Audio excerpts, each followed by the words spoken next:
Hello friends, good morning. ఈరోజు view ఎంత కూల్గా ఎంత ప్రశాంతంగా ఉంది చూడండి. మా ఇంటి వెనక ఇది మా అమ్మ వాళ్ళ ఇంటి వెనక చాలా బాగుంది. నేను ఒక్కొక్కటి వీడియో అనేది చూపిస్తాను. మీరు ఎప్పుడైనా పసుపు చెట్టు చూసిరా? పసుపు ఇలా పెరుగుతుంది అనమాట.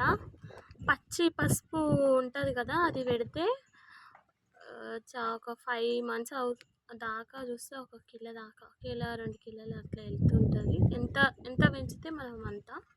ఇదేమో అల్లం, ఎన్ని నెలలు ఉంచితే అంత ఎక్కువ వెళ్తుంది అనమాట.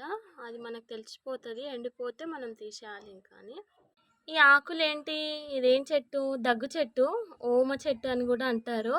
చిన్నపిల్లలకు కానీ పెద్దవాళ్ళకి కానీ దగ్గు వస్తే ఇది నలిచిపోస్తారు. లేకపోతే పెద్దవాళ్ళు అయితే దీన్ని 2-3 ఆకులు రోజుకి పొద్దున రాత్రి తింటారనమాట. మీరు ఇది